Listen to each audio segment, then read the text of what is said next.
Welcome to Make the Grade with the Success Doctor, Stephen Green, where you'll discover actionable strategies to help your student to reach their academic goals, to excel at standardized testing, and to plan for the college admissions process painlessly. And now, here's your host, Dr. Stephen Green.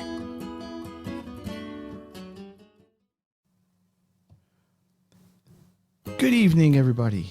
Good evening, everybody. Steve Green here. This week's edition of Education Live Thursday. And we have another excellent program, I believe.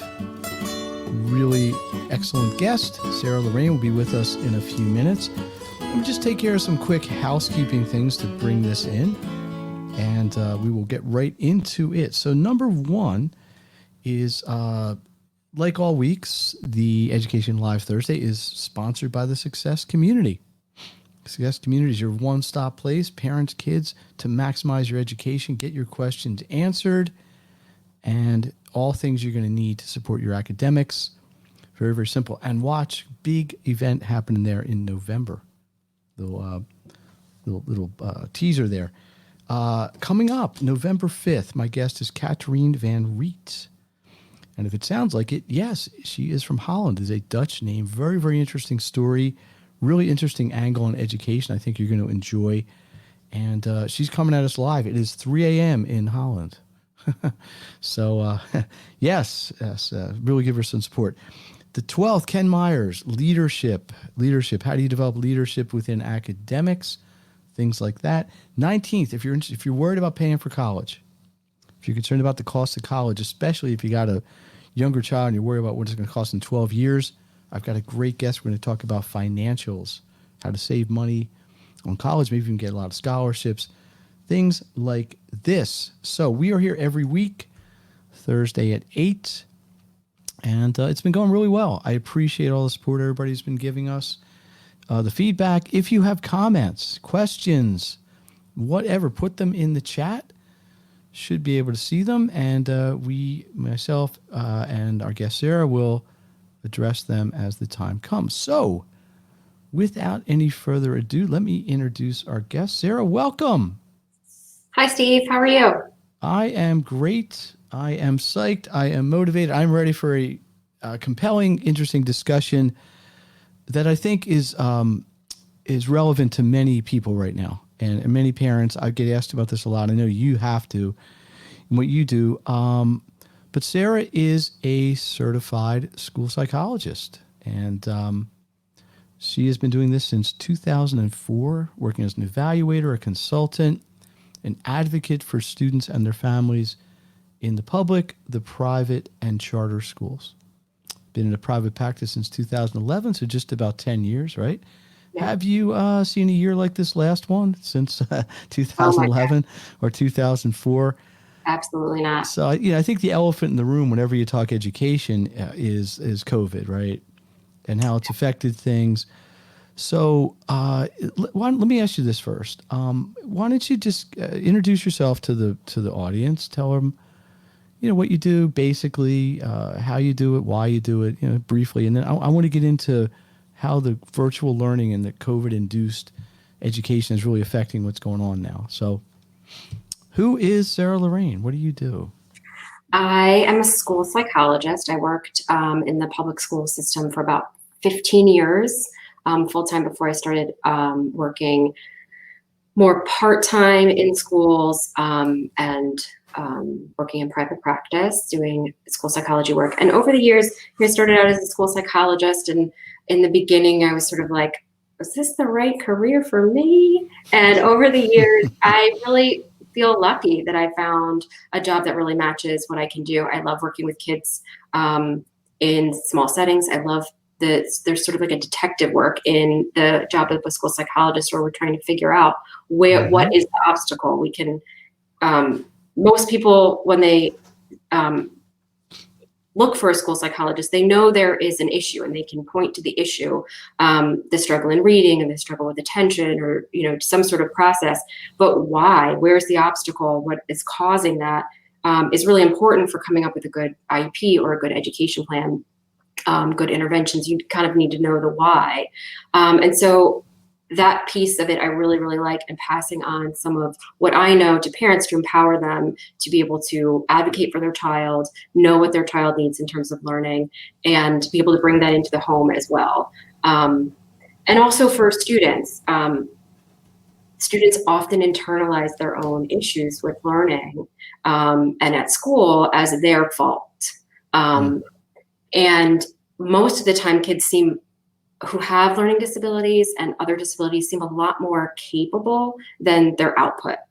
And so what we tend to do is sort of blame the child inadvertently, and they really internalize that. So trying to educate the student in terms of how their brain works and how it's different from other kids, and just sort of letting them off the hook a little bit. Those are the things that I really enjoy doing the most. And it's a lot of consultation and advocacy after the evaluation process. The evaluation process is kind of like the starting point, and the nuts and bolts of it is really getting to learn about the student and their needs, what their learning process is, what their unique sort of brain process is around learning. And then the rest of it is sort of like that. Now what do we do? And advocating and supporting families through that process is the other sort of half or more of what I do. And I really feel very lucky that I found a job at a field that I really, really enjoy. Well, I believe, and I can tell you, it's very rewarding, and I know you know this, working with people, feeling like you're helping them, seeing them make progress. Yeah. So this year has been a big adaptation for everyone: parents, children, students, adults, teachers, educators, school psychologists, tutors, principals, everybody.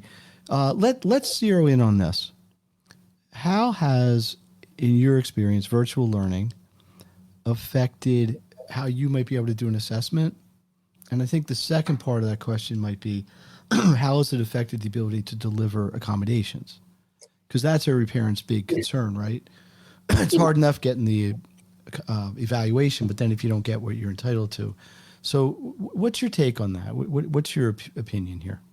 So depending on where you live, sort of different states have decided to handle COVID a little bit differently, sort of putting a pause on evaluations, in-person evaluations for students who are initially getting evaluated for special education services or getting reevaluated later on. Students are always reevaluated every 3 years. And sometimes that includes in-person testing to kind of update where things are at. And that assessment has been really tricky because of the safety precautions, and schools are closed. So where does the testing take place? Is it safe? What do we do? How? And it's sort of just mitigating that safety versus health and safety versus education needs, like which one is more important. And different states have handled it differently. And different psychologists, different districts have handled it differently. The thing that I think is most important is to start with what is the most important thing. So you need to think about health and safety versus, do you need to know the information about your student right now? And sometimes the answer is yes, I do. I need to know this right now. I was waiting for a while. We've done a lot of interventions. This isn't working. I need this assessment. I'm not going to wait any longer. That's the most important thing above health and safety, or not necessarily above, but that the risk of exposures or whatever is there. And the other piece of it is, and sometimes you might make the opposite decision, right? No, it's not dire. I would much rather have an in-person assessment when in-person doesn't come with the same kinds of risks.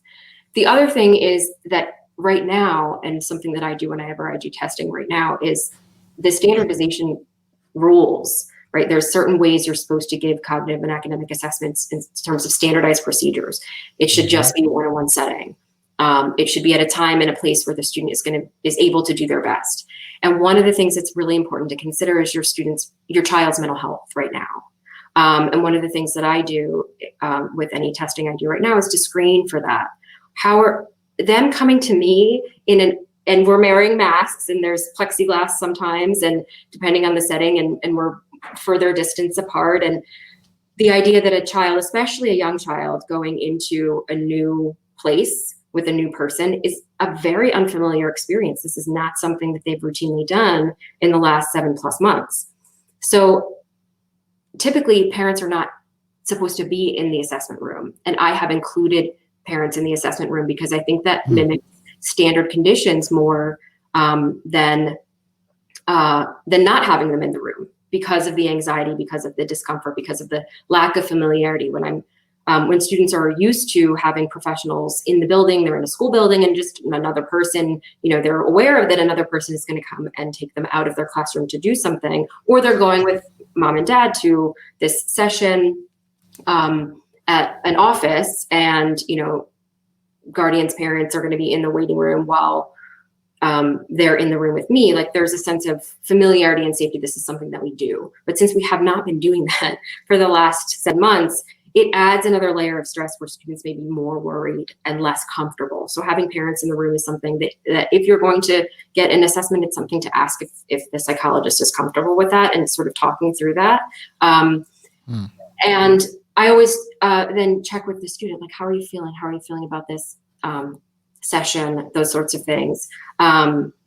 I was doing an evaluation, one of my areas of specialties with students who are deaf and hard of hearing.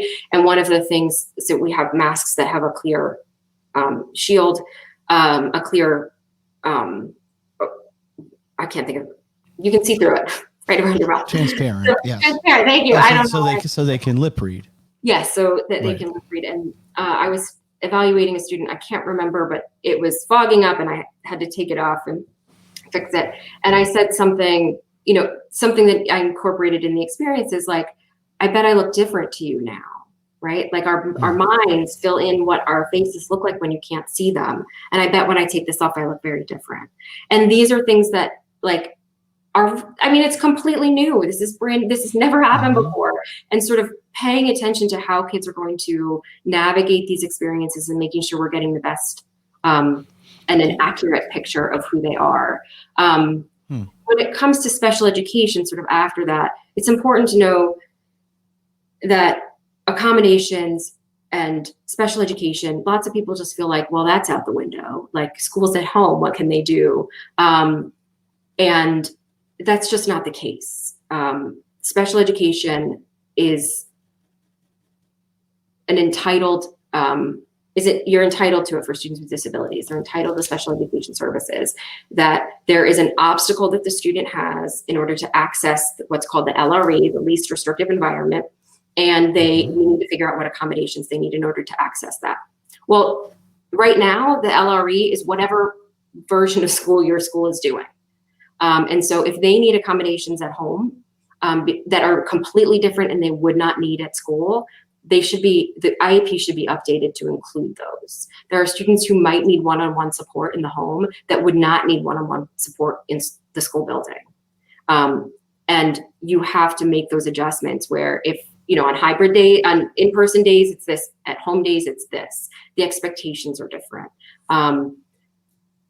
in terms of what it is that a student needs in order to access that curriculum, and thinking through all of those things, anything you need to do to adapt the baseline of what the school provides, right?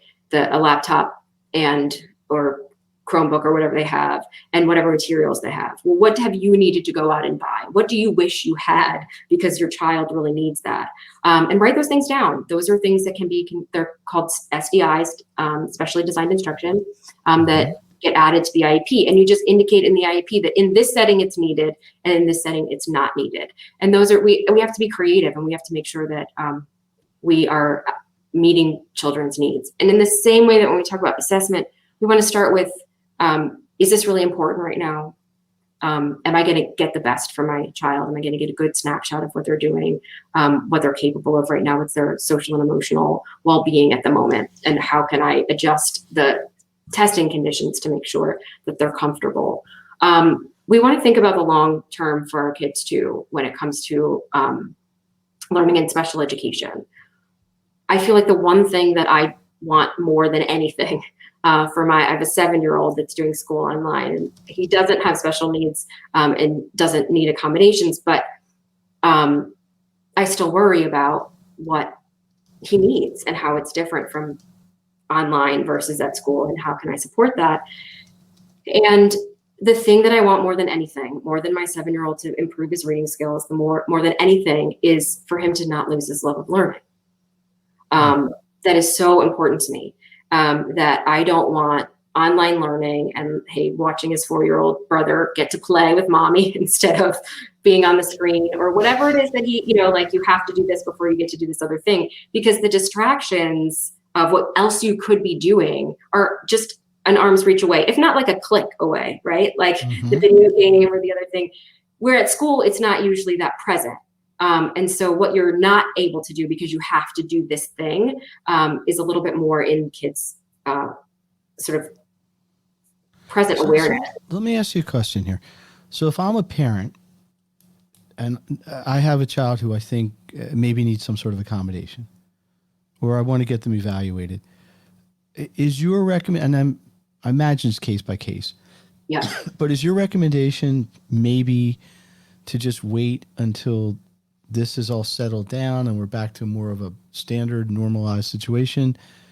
Or is it still worth doing something now, even knowing that it may not necessarily be in force fully, because you've got, almost like two different situations. A lot of schools are going back half-time or quarter time or whatever in a few weeks.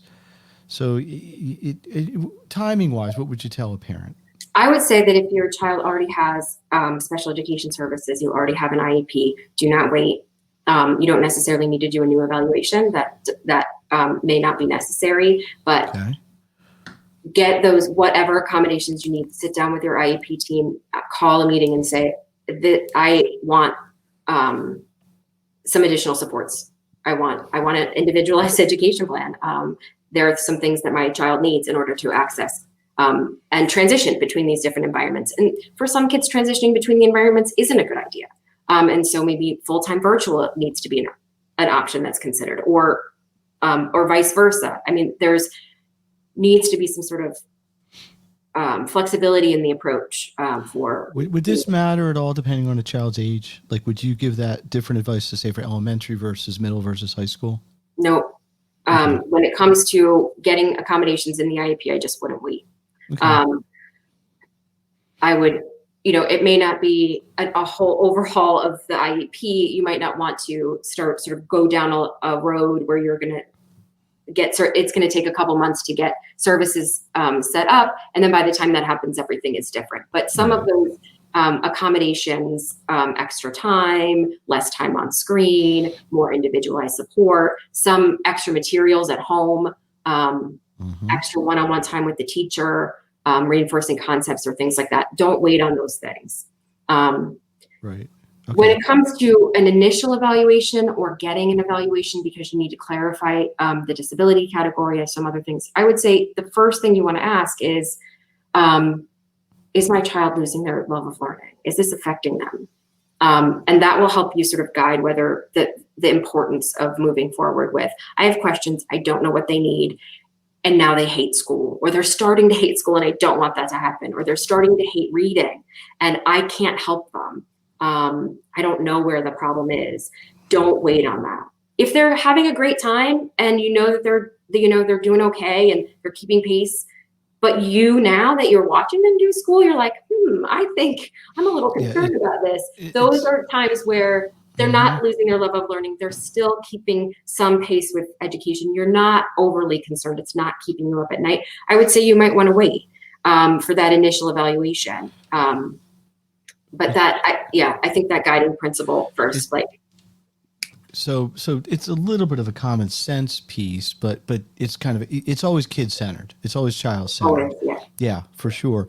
I've had a lot of conversations with parents in the last, let's say, 8 weeks since school began, which have been very interesting because normally a child doesn't really, a parent doesn't usually see a child's educational process, right? They go to work or they stay home or they do whatever they do. Kid goes off to school. Kid comes home. How was your day? What'd you learn? Whatever. Now parents are actually experiencing, in kind of a almost like a once in a lifetime sense,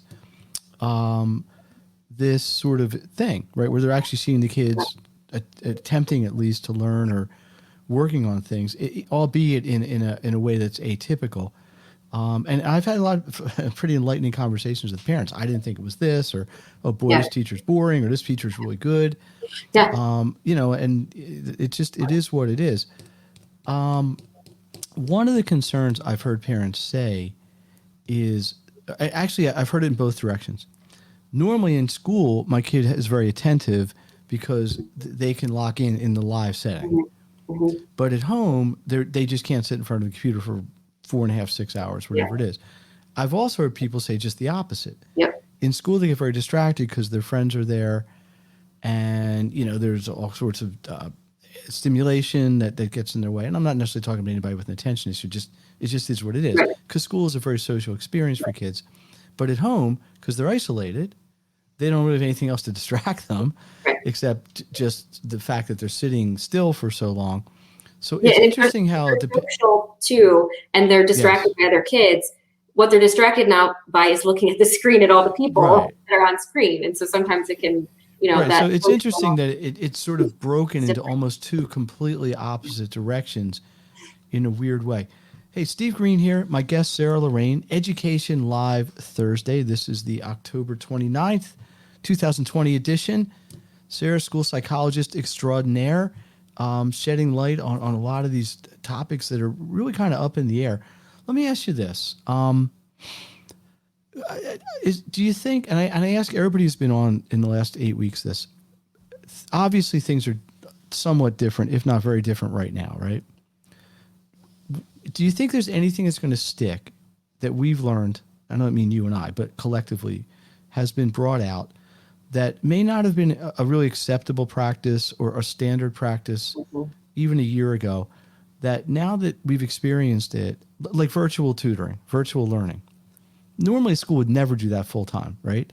Now they're talking about not even having snow days, and if it snows, we just stay home and go virtual, right? So I'm seeing things that I don't want to say they're taboo, but they just weren't standard operating practice. That I think now going to be much more acceptable. Yeah. Do you see anything like that in your opinion, or maybe officially in the evaluation, assessment, psych side of things? I don't see, I'm not sure what will sort of stick, but there are a lot of positives, things that we've learned how to do, and that we've sort of minimized the I don't know, the negativity around it, or the stigma around like some of virtual things as being sort of second rate, and things that actually are quite, it's quite helpful. Thinking about some of the things in terms of assessment and psychological services, the number of people, the number of students I can talk to in a given day, if I can do it virtually, versus having to go to all different schools or whatever. I hope that sticks. And I'm hearing people talk about that, just like the snow days. There are interviews. I do parent interviews with every single student, teacher interviews. I can do way more of them at a much more flexible schedule when I'm sitting in a virtual room and there's appointments and people sort of click in for them. So a good portion of the evaluation, which is often a hassle where parents have to leave work to go meet with the school psychologist and set up a meeting at the school, those sorts of things. The idea of accommodating a parent virtually was not a thing, or a psychologist that's at a different. I'm not even sure it was legal. It might not have complied with some of the guidelines. I'm not. Yeah, I mean, when it comes to in-person assessments, there are certainly some compromises. Meetings, I think we weren't necessarily. I'm just not sure that it ever dawned. I remember I was involved in an IEP meeting where one of the parents couldn't make it, and it was in a divorce circumstance where the parents were divorced, and one of the parents had to call in. They had they still even have those phones in the middle of the tables that are big speaker phones. You know what I mean? They're like sort of shaped like triangles, whatever. The parent called in on that, and because they were unable at the end of the meeting to sign the attendance docket, you know what I'm talking about. There's a better name for it than I'm describing. That person, I want to say he or she, that person's input was not on the record. But you know how these things are. I mean, IEP meetings are like a quasi-legal Yes. thing, and Yes. they go into the child's record, and there's people held accountable. So that was kind of interesting. The biggest thing I'm seeing, and I don't know if you do this or not, but one of the advantages of working a lot of online and virtual tutoring is people can record the lessons. Mm-hmm. I've never had a student in face-to-face or in my school actually record what we do. But now it's so easy. Right. And they don't have to record the whole thing. They might record 5 minutes or 10 minutes, one or two questions we're doing, screenshots of things. So much, it's much, much easier to put the information back and forth now that way. And then, of course, you've got just the almost, it's like a school with no walls anymore. I'm tutoring kids, and I'm not sure if you can do this with licensing wise, but right now I'm in 11 states and a couple of different countries. So it really doesn't matter anymore that way. I'm not sure how much that's going to maintain Over time. road 3-5 years out, but it is in the short run. Is there anything, let's kind of flip it. Is there something you think's emerged? You can't wait for it to go away. Any sort of trend. I mean, you and I think share this, that we like working with people. I like being in a room. I think you like being able to sense the body language, like being able to sense sort of the emotional feeling you get working with people. That I'd like to get back to and not have it limited to the vision on the screen. But is there anything like that on your side, in your opinion? I think that it's really difficult. I mean, I just don't do full virtual assessments for the most part, unless it's really, really required for a student to come in, because regardless, you just don't get the same sense of a person. Mm-hmm. I can't see as much. Like a lot of what I do as an evaluator is watch their process. How do they get to the answer? How, do they count on their fingers? Are they, you can see that in their body language. Right. You miss some of that. And if, the screen freezes up or something happens, like you can miss really important things. And I think rapport building is it's just not as quick in the same way of, building trust and alliances with students and children. And so which is important. Yeah. And dynamic assessment is one of the things teachers do it all the time. It's a very difficult thing to do in virtually, which is where you give the student a task that you're not sure if they can do. You say, hey, do this. And you totally hands off, watch them do it.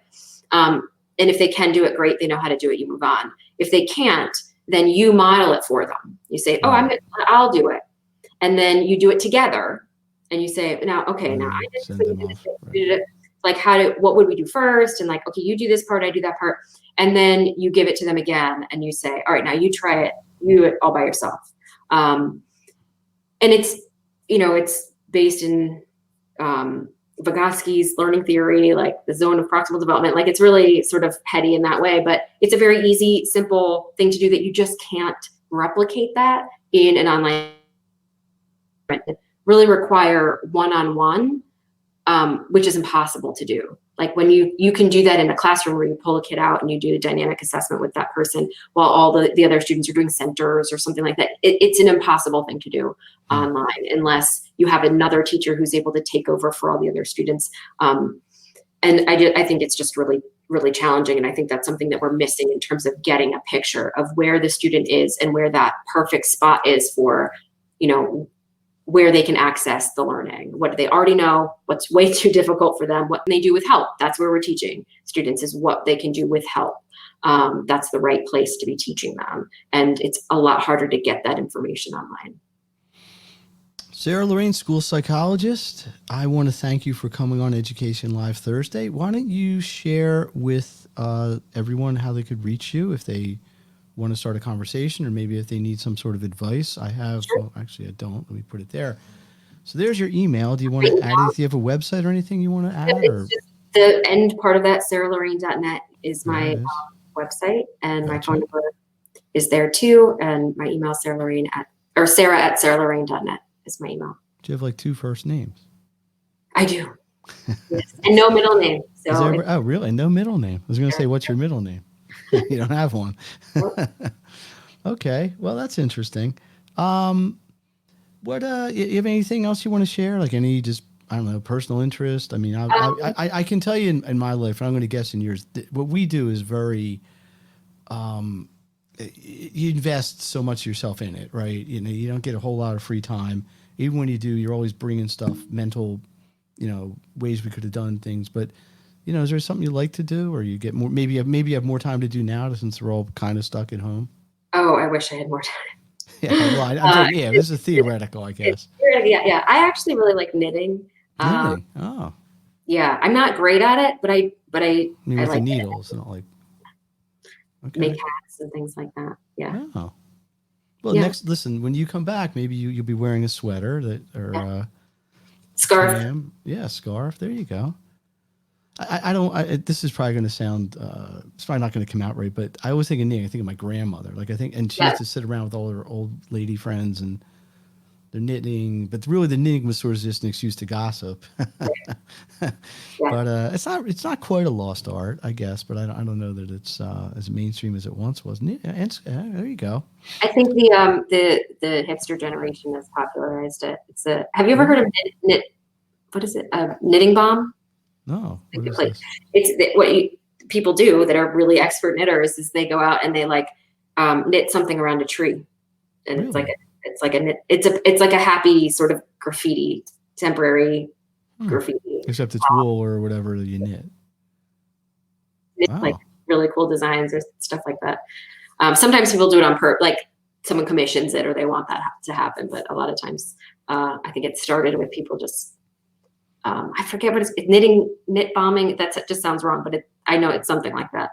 So I think there's a new wave of elderly folks that are. Look, we got a positive comment here. Some great insights. Thank you, Vic. So there we go. Well, listen. I hope that you feel that even in this environment, you're able to provide the service that I know you're capable of, and people are getting the value that they need. And I would encourage parents out there who are maybe on the fence saying, do I need this for my kid or not? The worst thing is have a conversation and find out that it's no, right? Yep. And you got to start somewhere with that. And that doesn't have to be complicated. And you want to talk to a qualified professional who knows what's going on there. All right. Well, just let me run down a little housekeeping really quickly. My guest next week, all the way from Amsterdam. This is the furthest anybody's ever come to be on this show. Katarina Van Riet, talking about how to teach English in a non-English environment. I think this will be really interesting. 12th of November, Ken Myers, Apex Leadership Training. 19th, Jerry Gross, Financial. You want to pay full boat for college? Most people will say no. Listen to Jerry. I think he can help you out. We're taking off the 26th. You know why? You know what November 26th is? Sarah? Thanksgiving? It is Thanksgiving. I'm taking the week off. Oh, nice. So, why not? So, anyway, we are here every Thursday night with Education Live. Once again, Sarah Lorraine, thank you very much. Parents, please reach out, and we will go there. I'm going to thank you, Ron Shapiro. Thank you, Vic. If you have any other comments, drop them in there because we're going to break this out in about 10 seconds. So let me play my outro music, which for those of you who are very observant might notice it's the same as the intro music. But that's the way it goes here. It's a low-budget show. I don't have enough to get different songs for the beginning and the end. All right. I will see everybody next time. Have a great week. And stay positive. Good night. You've been listening to Make the Grade with the Success Doctor, Stephen Green. If you enjoyed this episode, be sure to subscribe. For more resources and support, please visit makethegrade.net.